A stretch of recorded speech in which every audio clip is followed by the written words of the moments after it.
Hey folks, Steve here with a review video for The Dark Valley, the East Front Campaign 1941-1945, designed by Ted Raicer and published by GMT Games. Now, if you've been watching my channel for some time, you know this video has been long coming.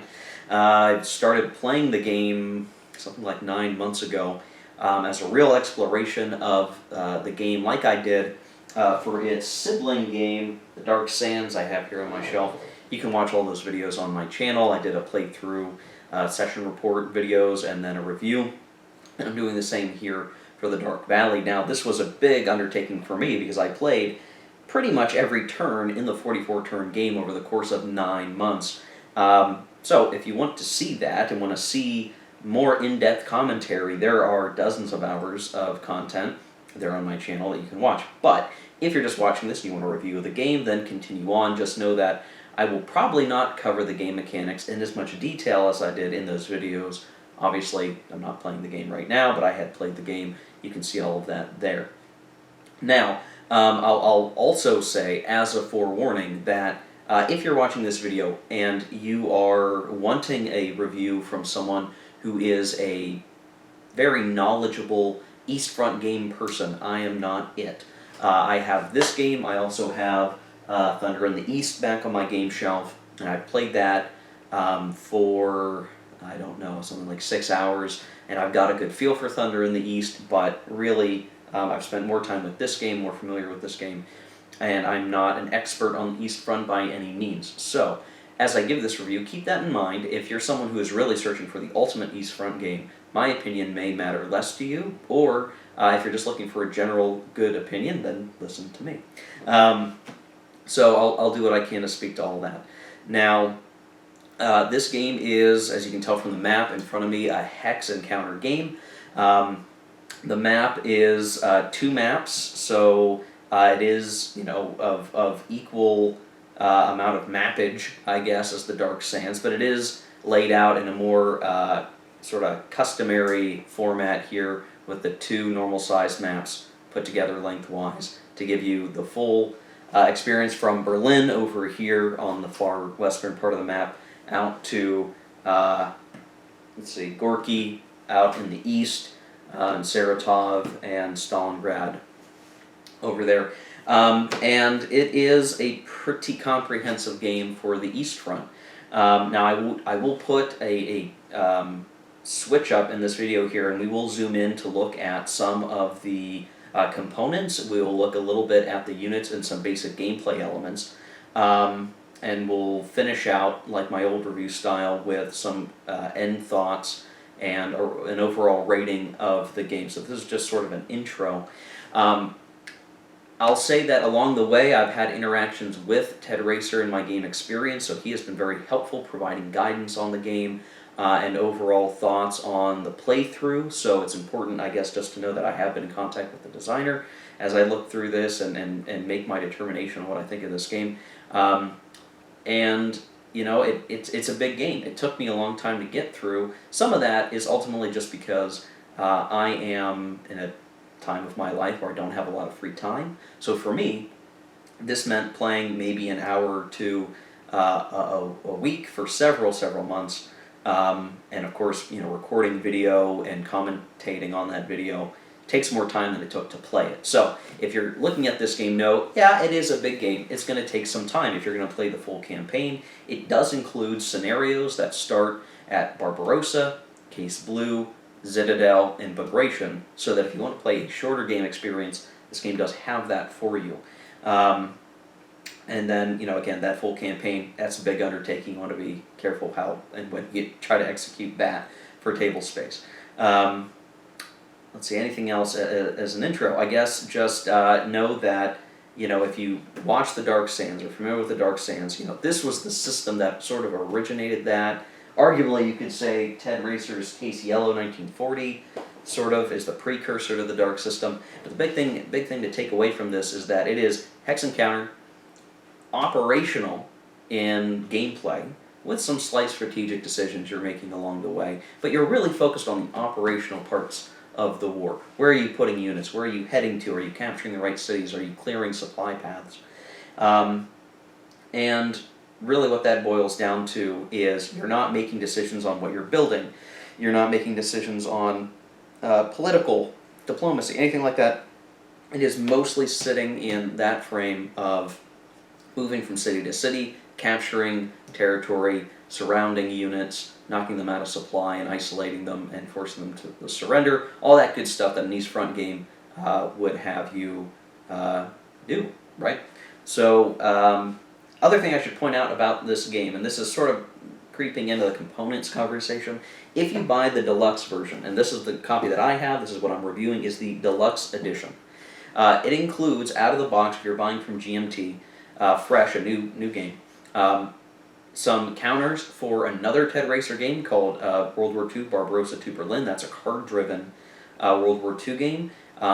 And basically it's like updated, thicker counters for that game come with the Dark Valley. So if you already own World War II, Barbarossa to Berlin, then it's a nice upgrade package. And in addition to that, and it's going to be kind of hard to show, if you see here on the opposite side of the east map of the game is a mounted board for World War II from Barbarossa to Berlin.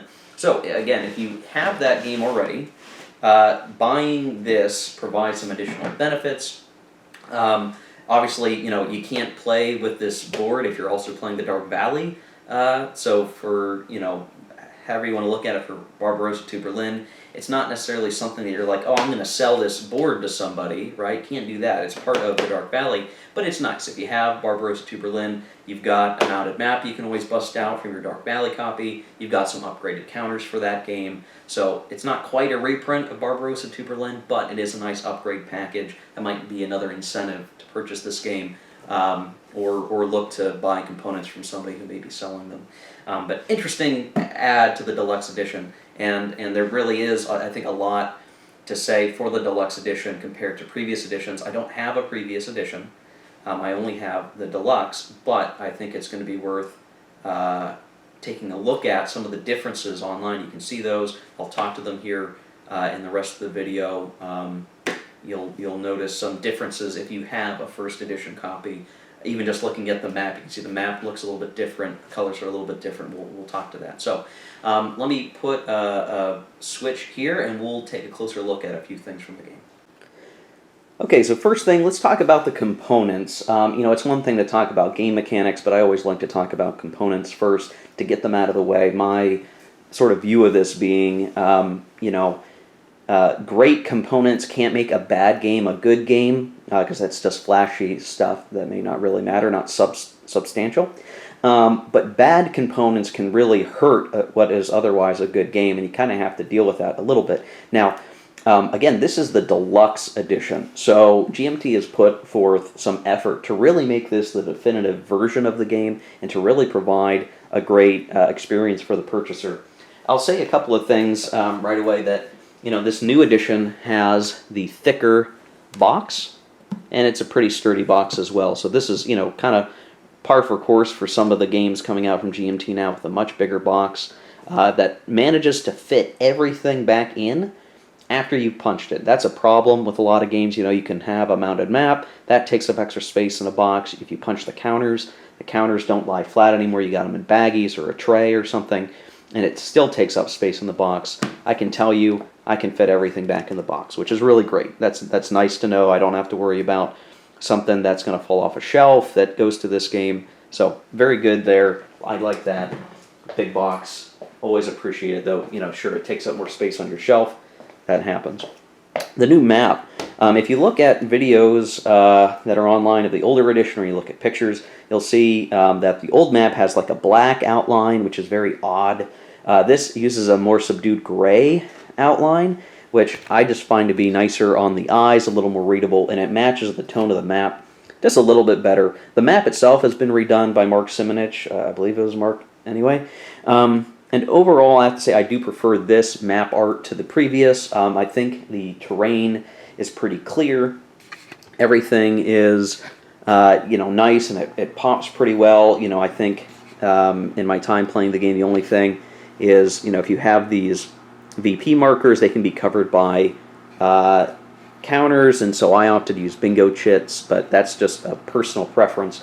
overall, I think the map, visually is useful and it works.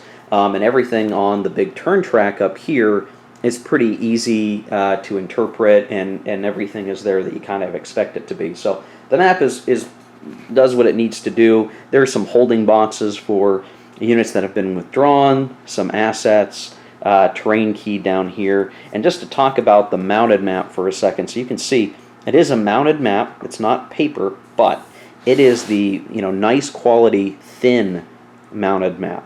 If you look at some older games, the mounted maps are like this thick. If you see my fingers here, it's more like that than this.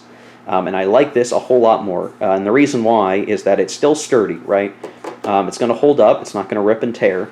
But it is thin, which means that once you've set it down and you've got it laid flat, it should stay pretty flat. You can put plexiglass on it if you want to protect it with plexiglass, if you're a plexiglass gamer.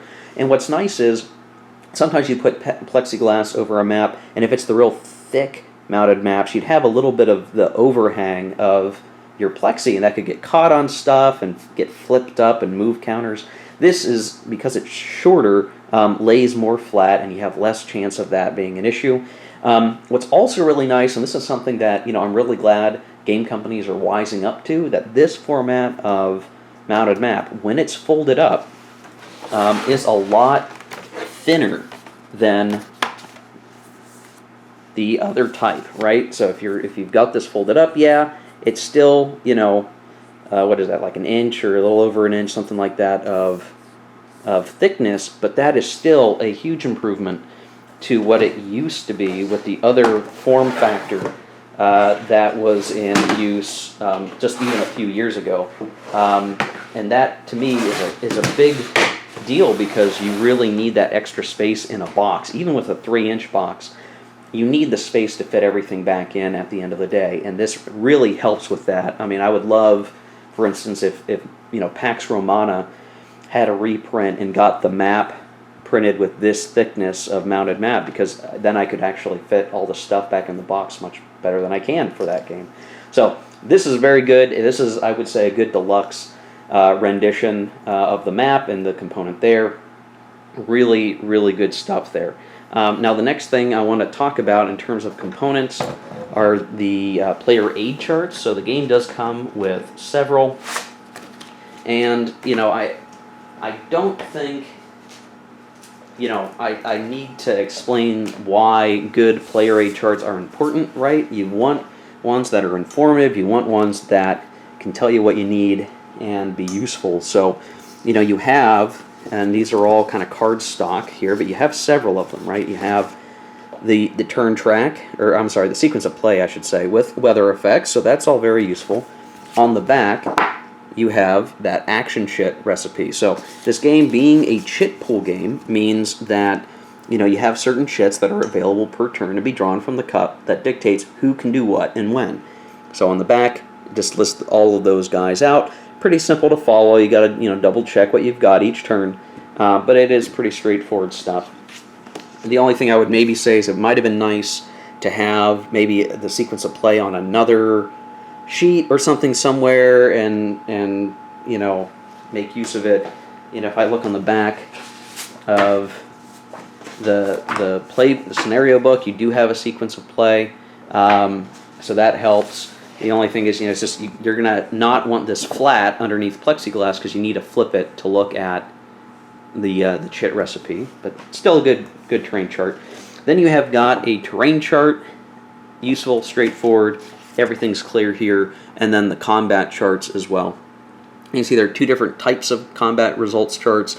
It's kind of a weird thing. You got to look at who uses what and when. That's a little bit of an oddity, but overall these things are relatively clear. But I should point out there are certain things on here that you will want to read and make sure that you read the whole thing. Don't just assume no effect means no effect. No effect has a little bit more stuff here that you need to look at. And so I do recommend that you take a look at this and read it all the way through. That's important. And a few other charts. There are 2 copies of this, so you can have one for each player, or you can have one set up under some plexiglass and then have its opposite flipped over to the terrain chart. That works pretty well as well. And I think these next couple of charts may not have been present in the same format in previous editions, so this is maybe an upgrade. You have a replacement player aid chart that lists out when the replacement schedule comes into effect and what comes in when. Also conversions and withdrawals, that's very useful. On the flip side, you have the Soviet version of that. What are the replacements? What is coming in? And the special rules regarding that.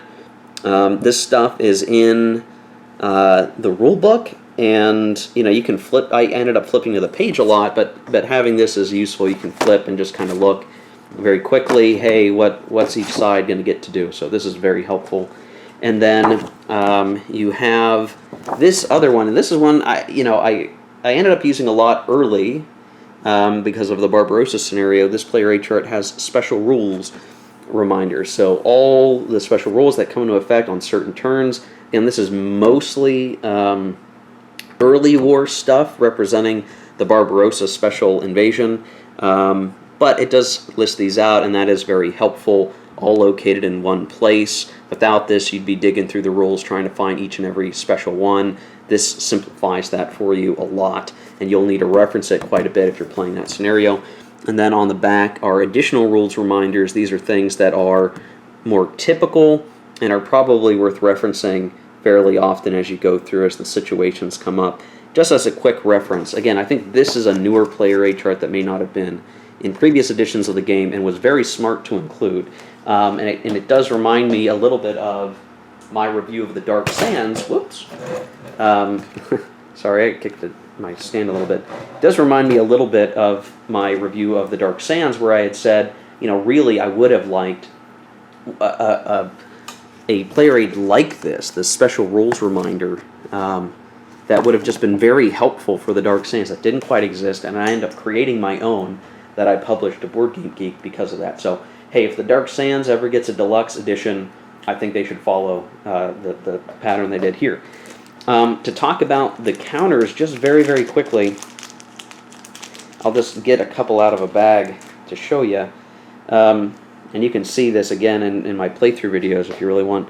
Here are the counters. They're pretty, they're on the smaller end, but this deluxe edition has the brown core thick units. These things popped right out of the counter sheet without much effort. Very nice quality in terms of picking them up and moving them around. Being small, and the hexes being relatively small because they're covering so much territory, I would recommend that you use tweezers, forceps, whatever, to move these guys around the map. Things get very congested. You can see some of that in my playthrough videos. But just knowing that you're packing a lot of gameplay into the map area, the counters are nice. They're thick. They feel good in your hands. They show what they need to show pretty clearly.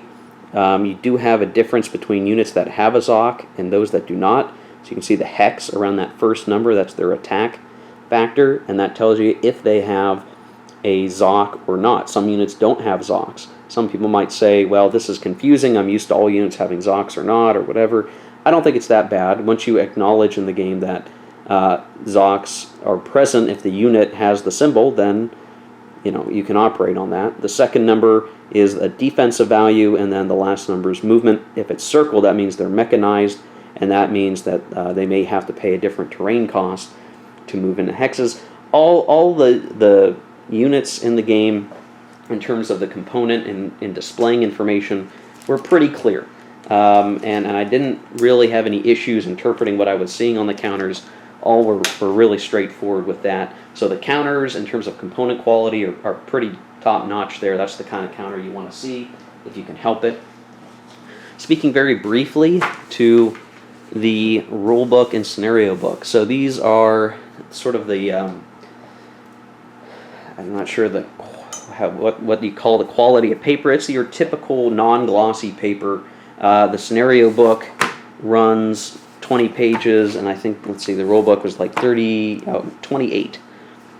So, not huge books, right? You might imagine that, oh, this is going to be a really thick rulebook, 64 pages or something crazy. It's really not. Just under 30 pages for the rulebook, and again, the scenario book is just about 20 pages. The scenario book provides an example of play. I do think the example of play is useful for a new player to understand how the game works. The scenario information all seems to be pretty complete in telling you what you need to do to get set up. I think there's a few cases of very, very, very, very minor errata in here, but nothing that would actually stop you from setting up the game successfully. I think it's like a reference to a unit that actually isn't present yet, so it's like, oh, and put this unit here, but you don't actually even have that unit yet, so it's just, not a big deal. I think the scenario book does what it needs to do, and it shows the 4 main scenarios and how to set those guys up, and all the instructions there are pretty clear. The rulebook is laid out pretty well. It does, very importantly, have an index, and I had used the index quite a bit just to find references to certain rules. I think the way that the rules are laid out makes sense. It's in the typical sort of GMT 2-column.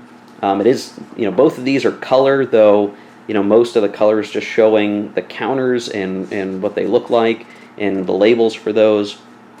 Not to speak to the gameplay part of the rules, but I think the rules are clear. There are a couple of cases where you do need to kind of put the Lego pieces together to infer the game effect of a couple of rules. This came into effect late in the game that I was playing, where I made a mistake around, if units can't trace supply out of their port, are they isolated or are they out of supply? Well, it turns out they're not isolated, but you really have to make sure you're reading the rules right to get that inference. There's not a clarification line there, and maybe there could be the next time this is printed. But overall, I'll say, the rules are going to get you where you need to be. I didn't really have that many rules questions. I might have overlooked something and gone back and then found what I needed, but it's laid out pretty clearly. There's a couple instances where there's a rule section for Zocs that I might have appreciated some of this Zoc information instead be put more clearly in later parts of the rules, because the Zoc rules are pretty early, but how things matter for retreat and movement should probably have been called out more clearly in the movement and retreat rules, but not a big deal. I would probably recommend that before you play this, you maybe give the rules a read-through, just to familiarize yourself with the concepts and then get playing. I do think that in the future the game should probably call out that, like, Case Blue, Fall Blau, should be the beginner scenario and not Barbarossa, but that's a subjective thought of mine, and overall I think the game does a pretty good job of providing what you need to get started. But once we get into the gameplay discussion, I'll have some more things to say about that. So, in terms of components, just to close out my thought on the component piece of this product, I think being a deluxe edition, you expect a certain quality, and I think GMT delivered that quality. This is about as good as you could ever get for quality in a war game. This is the sort of standard that I would want. Now, there are obviously games out there that go like this extra beyond mile Kickstarter style with like crazy amount of player aid charts and a crazy amount of all this other stuff. If you look at a game like Thunder in the East, which is another East Front game, that one has a lot of bells and whistles, and it's sort of unfair to compare them, this game to that game. I think from a typical production game that comes from GMT, this is what you want. This is the best you can get. Good mounted map that is the right new format that is thinner and easier to fold up and get inside the box with the components. The rules, the scenario book, do everything they need to do and provide the information you need. Again, I might have a couple nitpicks about certain things and how they're located in the rules, but overall, it's got what you need. The box is good. The counters are great. Components are fantastic for this one, guys. That's what I'll say for this. Great components. Looking forward to future deluxe editions of any game that GMT produces. They always do a great job in terms of quality there, and this is right there with you. Components are great. So, that leads us to the more important discussion, perhaps. What is the gameplay like, and what do I think? So there's a lot to unpackage there. I did a post-mortem video about my entire game playthrough. That is an hour-long ramble of me really kind of hitting every single topic. So if you have an hour to spare, I would suggest you go watch that video and kind of hear my thoughts on the overall game experience in depth, covering all the topics that I could think of. I'm going to put a little break here, and we'll come back and I'll talk to the mechanics in an abbreviated fashion and more of a summary fashion. But again, if you want that additional detail, that other video is available. So let's get to it. Okay, so in terms of talking about the gameplay, I'm going to make a few assumptions if you're watching this video and you like hex and counter games. If you like hex and counter, you know there's a pretty basic idea behind that. You know, the game is separated into hexes, and each hex, depending on the terrain within it, are going to cost a certain number of movement points to move into that hex or through that hex. And units in the game have the movement factors I mentioned briefly in the previous part of this video. There are infantry units like this division here. It has an attack value of 1, a defense value of 2, and a movement value of 4, and it's not mechanized. By comparison, that armor division there has a 5 for attack and a 5 for defense. If it's just got those two numbers, then that first number is both an attack and defense value. And you can see it projects a zone of control. And now in this game, zones of control sort of inhibit movement. They also have impacts to supply. This is probably nothing new to wargamers who are familiar with the idea. But again, that zone of control is representing a unit is not simply a square formation, right? It is segmentations of smaller units that are both in the hex, that it's there, while also doing patrolling and having positions potentially into these other surrounding hexes. So some of the game does rely on you looking at, you know, where are there Zocs? If there are not Zocs, that may enable a unit to move past an enemy unit and get in behind them to cut off supply. The movement there for that unit is circled, meaning it is mechanized, and there are sometimes certain restrictions around what a mechanized unit can do. Sometimes with the activation chits, which I'll talk about in a second, mechanized units may get to move in addition to normal movement, or do combat and then move, or move and then combat, and be able to do so because they are mechanized. So the game illustrates the sort of mobile warfare fairly well in that regard. Combat is pretty straightforward as well. So when you have an opportunity for combat, you're selecting hexes to attack a defending hex, so it's always a many to one attack relationship. So 3 or 1 to 2 to 3 or 4 or 5, even 6 hexes attacking one hex. You add up the attack values of all the attackers. Terrain may have an impact, like having mechanized combat factors in a forest, or crossing a river has certain penalties or advantages for the defender. You compare that to the defender's combat factors that are present in the hex, and then you roll some dice on the combat charts depending on that ratio, and you typically will round down, so 3.5 becomes a 3-to-1 odds kind of thing, and you'll roll dice, and you'll either take step losses or eliminate units or hurt yourself as the attacker, all that kind of stuff. Again, pretty straightforward. You do have certain markers, like this guns marker, that adds additional factors to certain combats. So air is represented in the game this way as well. So air can be used to add combat factors to a combat.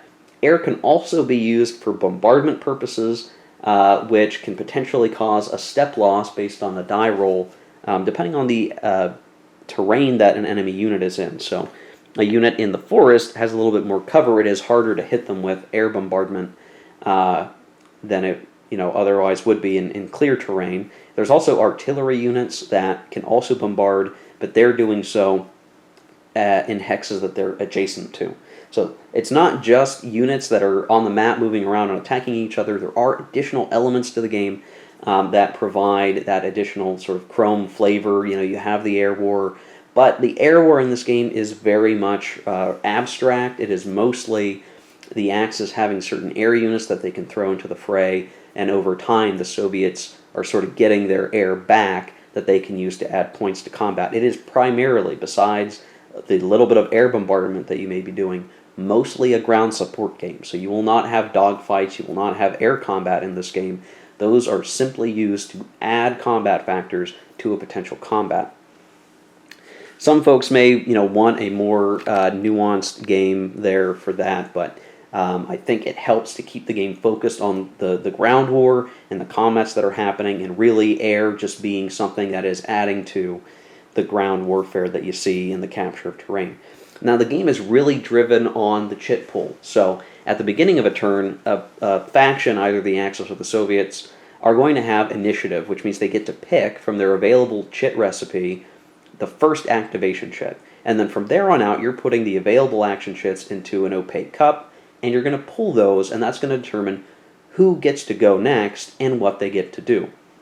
So here's an example of some chits. You have a move chit. Okay, that allows you to move. Now, on the back of this chit is nothing. So if you were to pull this chit or select this chit, the only thing the Axis could do, it's a gray counter, so it's Axis, is move units, and it can move every unit.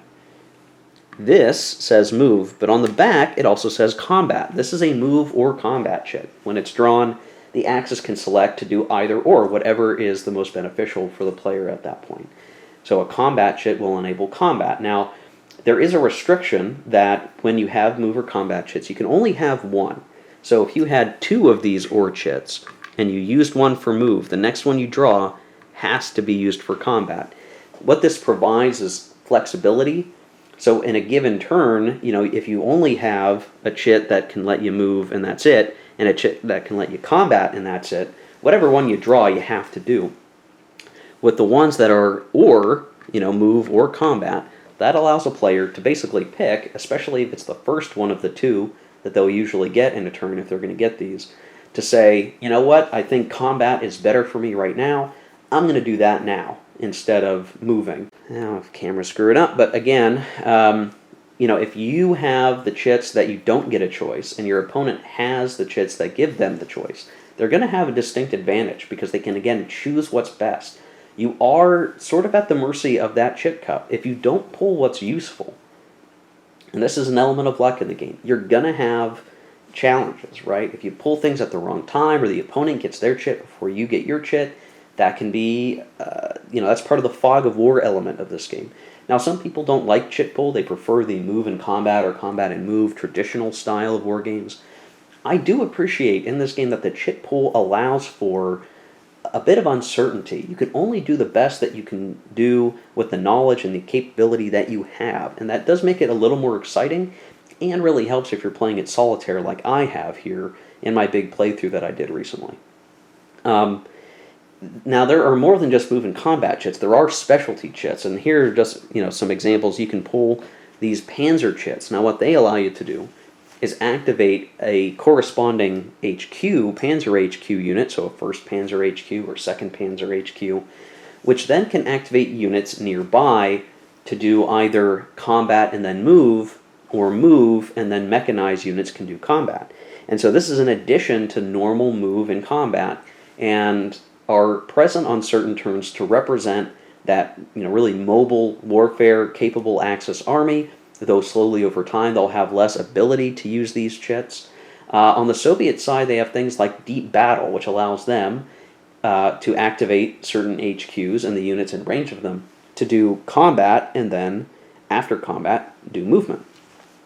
There are a few other specialty chits, but for the most part, it's doing things like that, and that can really be, that's what mixes it up from turn to turn, is whether or not you have more of these specialty chits or if you're locked out of really good chits.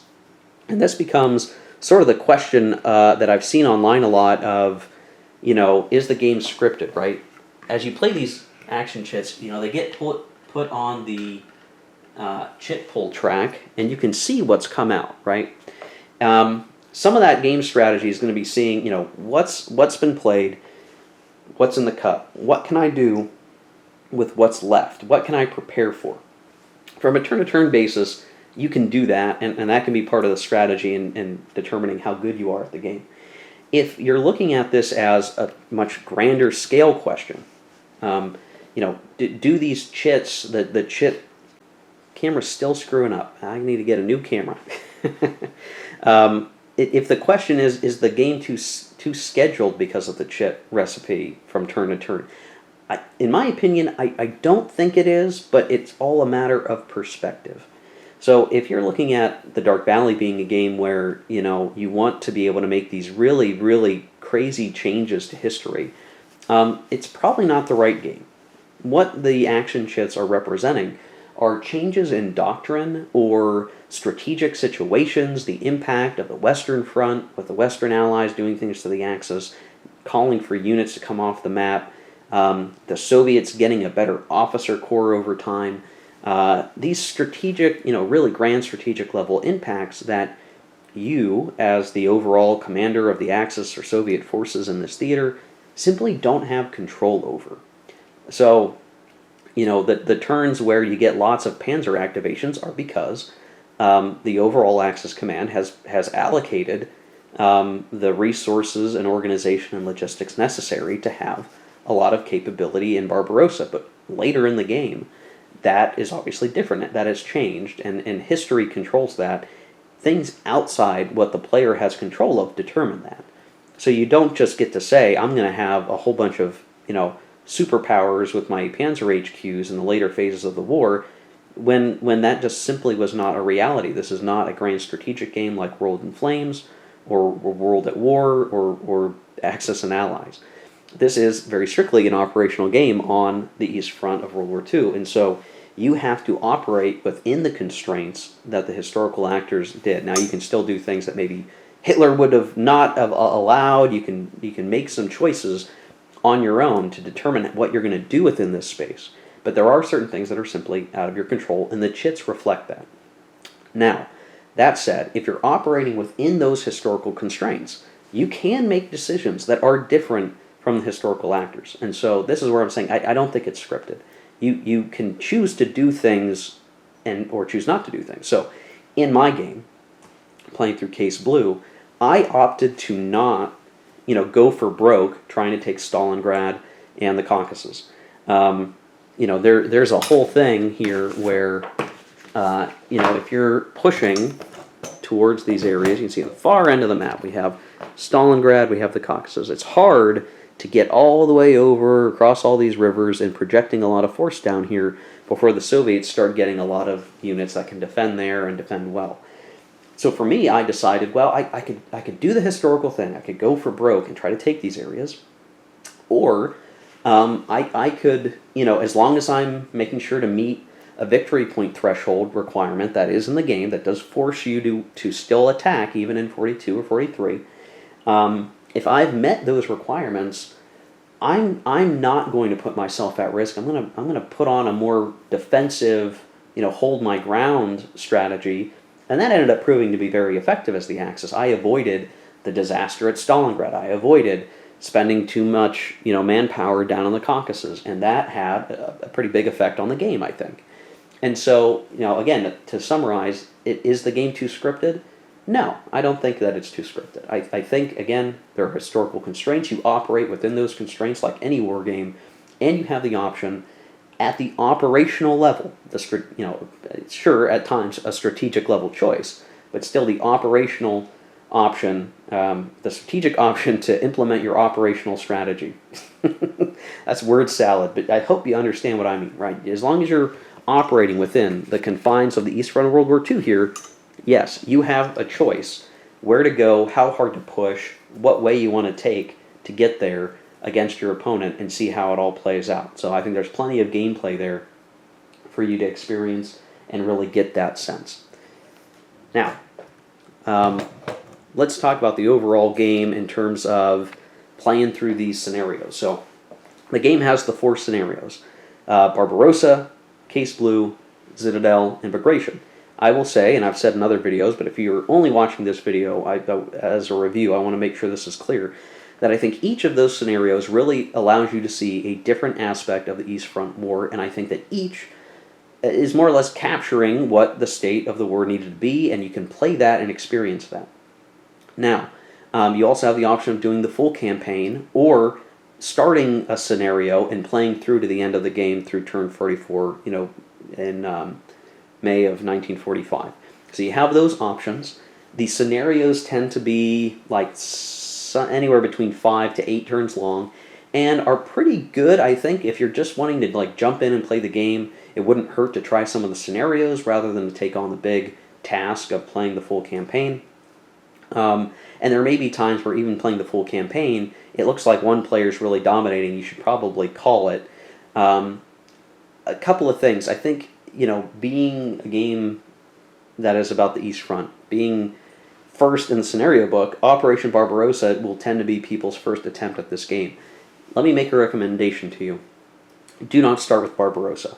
Barbarossa is kind of a tough scenario to play through because there are a lot of special rules, and it is pretty tough for the Axis. If you're a new player and you don't really understand the game systems, or you're still learning the right ways to approach attacking operationally, you're very well going to have a hard time, and you might be dissatisfied with the game until you understand how to operate more effectively as an offensive player.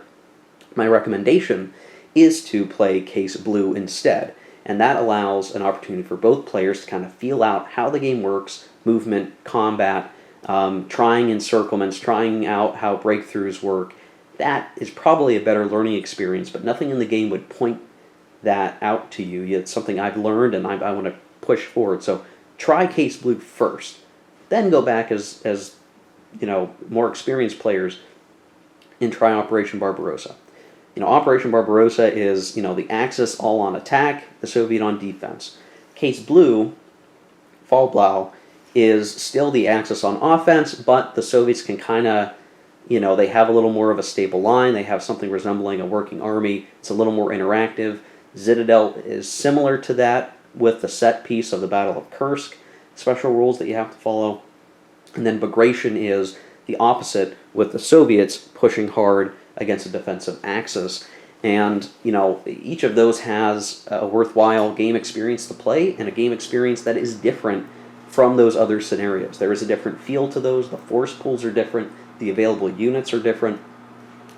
You get, from the beginning of the game to the end of the game, from a full campaign perspective, a true vision of the East Front and what it was, what the capabilities were. I think the game does a very good job of showing the transition over time of the Soviet Army and their capabilities, and the overall eventual degradation of what the Axis had to bring to the war and fight.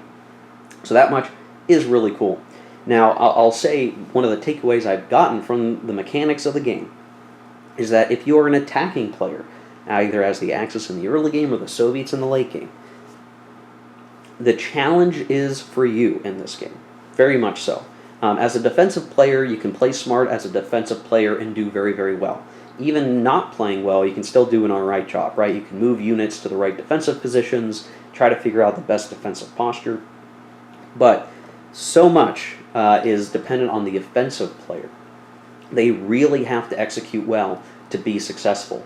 Now, that might be common sense to a lot of people, but there are folks out there that expect a game where the Axis can just stomp all over the Soviets no matter what. That is not the case in this game. You really do, even in Barbarossa, have to be very careful and play very smart to make the progress that you need to make in something like Barbarossa. It does not happen for you. You don't just kick down the Soviet door. You really have to be thinking about where and how you're advancing, what units you're attacking, what encirclements are you going to retain and hold, which ones are you going to try to eliminate along the way. And that can be a turnoff for some people. I've seen a lot of people online talking about how hard it is, or that Barbarossa can't get to its historical success threshold. I think that you can, as the Axis. I certainly think you can. But you might not do it your first time playing the game because it is so difficult to figure out the right way to proceed. And that's why I said Case Blue is probably the better starting point. You, as the Axis player, really have to understand and have figured out how you're going to, work your way up to Moscow. How are you going to progress in the East? And again, as a new player, you're not going to have an appreciation for the difficulty of doing that. Maybe by watching this video you will, and you'll try Barbarossa anyway. But even as the Soviets on the attack, again, you really have to be a smart offensive player. It doesn't just happen for you. I appreciate that about the game, because the reality was, hey, the Axis has a really tough task to succeed, to try to defeat the Soviet Union, and the game represents that. It's not going to make a really easy thing where you can fantasize of a German victory. What would that look like? Oh gosh, and this game lets you do it. No, you can win an automatic victory by really defeating the Soviets hard in 1941, but it's not going to be an easy thing to do. And I appreciate that. I don't think it should be easy. And that may, hit certain people the wrong way. They may not like that. They may want a game where the Axis has a better chance of ultimate victory, but, that was almost impossible. The Axis army historically just simply was not, just simply not going to do it. It just wasn't going to happen. Not really. You can try to stretch that and figure out what would it take. I think this game does a good job of saying, here's some victory conditions you can go for to give you that incentive that the Axis had to try to do certain types of things, but it's going to play out to history, more often than not. And again, the difficulty there is being effective on the offense. Major takeaway from gameplay. But otherwise, I think the game plays really well. I think it plays pretty quick. Even when you have a lot of units that are lined up all across the way, the game flows pretty well. It's straightforward. You kind of know, okay, I'm going to do movement. Now I'm going to do combat whenever that shit comes up. Excuse me. So, yeah.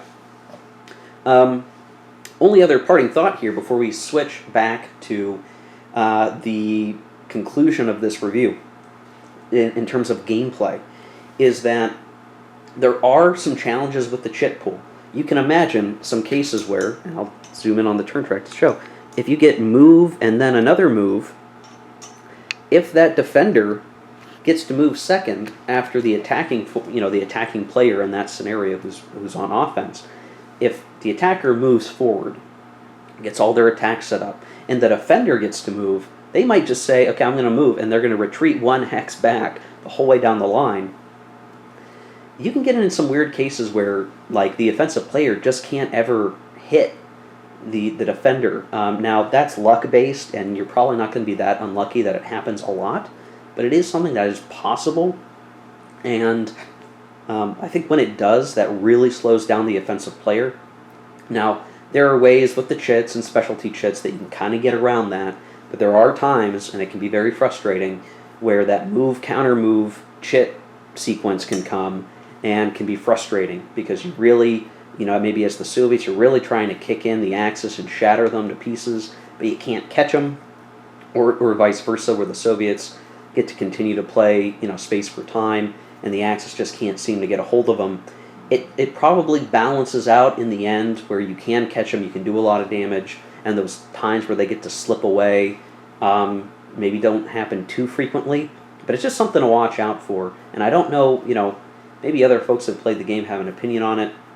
It is just something that kind of bothers me, but again, in my game, I found, sometimes that was a big deal, but other times I sort of caught up, and maybe the game is balanced, knowing that this is possible. I suspect maybe that's the case, and I'm worrying about maybe not much. I still had fun in my game playthrough, so just something to keep in mind that can happen. Don't be shocked when it does. Keep playing and figure out, what your next option is going to be, or whether, what's your best percentage chance of pulling the chits that you need out of the cup, and figuring things out from there.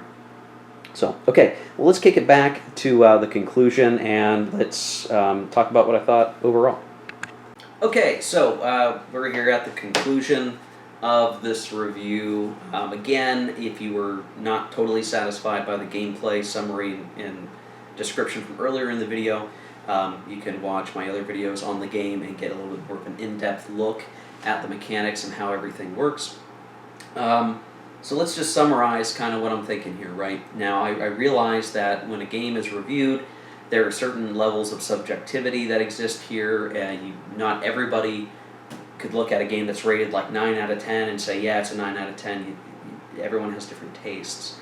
And sometimes I even question what's the point of giving a rating like that. But I think, ultimately, is that this game portrays the East Front in a very detailed way, operationally, that is satisfying. It is fun. It can be frustrating as you learn the systems, as you become more proficient with the systems.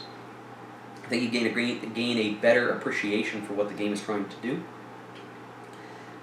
It gives you the whole package of the East Front. You really do get to have that experience of you know, the axis on the offense and doing very well until they just can't seem to make much more progress, and then they start to, waffle and get pushed back. You get to experience all of that in a very,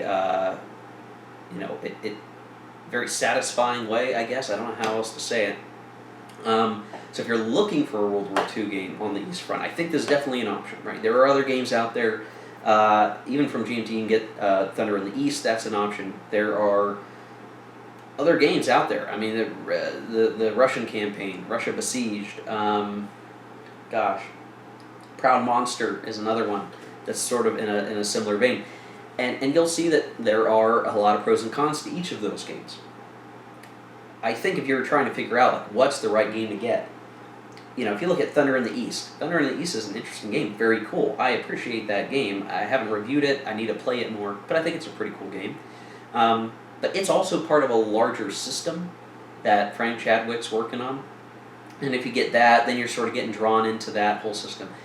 If you're looking just for a standalone game, just a game that's on the East Front that you can just play, I think this is an excellent choice. And I say that because, you can look at other games, you can look at other things. If you're looking at it from a pros and cons, I think this game's got some excellent pros and very few cons. And the thing with that is, the map size is bigger than a normal map, but it's not huge, right? It's not, multiple tables craziness over here. It fits pretty well on a decent sized gaming table. It is a bigger game, but it's not the biggest game in the world. It covers all the important things, I think, that it really should be from an operational game perspective. It portrays the change in force pools over time of what is the Soviet fielding, what is going on with these mechanizings that are being reformed into tank brigades that are then coming back as tank corps and guard tank armies, and all of that is happening in the game over time. The gameplay is, pretty traditional in terms of what you're doing with moving and attacking, but spiced up by the chit pool that provides that fog of war and not knowing when and how things are going to play out, and you just having to play to the best of your ability when it comes out of the cup. Now, that's probably the way that the game has its con. It's very possible that if you don't like chit pool, or you find it too chaotic, or you just want something traditional, that would be the con for this game. But if that doesn't bother you, if you like that idea of chit pool, I think this is the game. I think this is the East Front game worth giving it a go on, or at least trying it. You might try it and you might not like it. That's up to personal taste. For me, I'm very satisfied with this game. I definitely feel like, I purchased it, I was wondering, like, I don't know, is this going to be for me? I really had a great time with this one. Looking back on all of my time with it, excellent game. A friend of mine did recommend it to me, and I trust his judgment pretty well, and he was totally right. This is a great East Front game. It does it in a way that is pretty easy to understand. Again, there's challenge here, so it's not something that you just play once and say, okay, I'm done with it. It's, you can get better at the game. You can become more skilled as an offensive player, so there's room to really play it multiple times and get better each time and understand how to be a better player. That's cool. The components, as I said earlier, are excellent components. So you're getting an excellent component game with fun gameplay, with the right level of complexity, but not being, overwhelming. I mean, it's 28 pages of rules, and all of it's pretty straightforward stuff.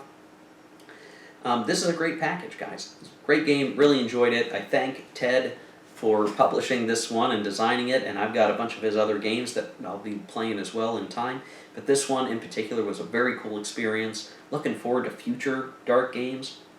If I was going to give this a number rating, knowing, again, that this is a bit subjective at the end of the day, especially in regards to the chit pool, I want to give this thing, 9.5 out of 10. I don't know what a 10 out of 10 looks like, if I'm even allowed to give anything a 10 out of 10. I think this is awfully close to that, so 9.5 is probably what I'm feeling.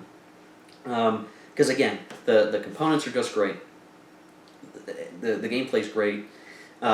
you know, some of those things I can nitpick a little bit about the chip pool. I can nitpick a little bit about what's in the rulebook, but I mean, this game is awesome. It's a good game, excellent game. Really enjoyed my time with it. You know, it's kind of weird that I'm going to be packaging it back up. I'm going to put it on the shelf because I got other games I got to play. And I've been with this game for so long, playing it slowly, a little bit at a time for so long. I've just, you know, made a connection with this game in so many ways. And if you've been watching the playthrough video, you know this. You've seen my emotions as I've gone through, getting excited or getting frustrated. But at the end of the day, I'm walking away with this one, thumbs up, 2 thumbs up. Give it a shot, guys. Give it a play. Try it out. Get it from GMT, and give it a shot. And like I said, do Case Blue first. Do Case Blue first. Don't do Barbarossa first. That might give you the wrong impression of the game. You should take your time with it. Do Case Blue. I think that might be a little bit better for you out of the gate. As it relates to Thunder in the East, I know some people might want to compare it. I think both games are doing good things, and they're each doing things a little bit differently from one another. I like Thunder in the East as well. I have a reason, I guess, to keep both games, because Thunder in the East connects to other games that are going to come out in the system. So, you know, that's sort of a special thing. This being a self-contained game is very good, and definitely worth the inches on my bookshelf that it will take up. It's earned its place for sure. Now, in terms of which I like better between the Dark Valley and the Dark Sands, because I reviewed the Dark Sands a while back, I don't think I can compare them. I think it's apples to oranges in many ways. This game is just a totally different monster than the Dark Sands. The Dark Sands plays more quickly. It is a shorter game. The pieces are bigger. The hexes are bigger. It's just a different gameplay experience from the Dark Valley. I think both are cool. I think the Dark System in particular is a really neat way to experience these operational theaters of World War II and to play through. I do need to give Case Yellow a try, which is by Ted, and it has chip. It's almost like a Dark game before the Dark series started, and I want to give it a try. The Dark Summer is also coming out. I'll probably have my eyes on that one as well. So, you know, what can I say, guys? This is a good one. Give it a shot. Try it out. If you like this video, hit like. If you'd like to see more content like this, hit subscribe. Hope you enjoyed the video and you take this game into account next time you're looking to buy some games. Stay safe out there, guys. There's a virus going around. And until next time, take care. Keep on gaming.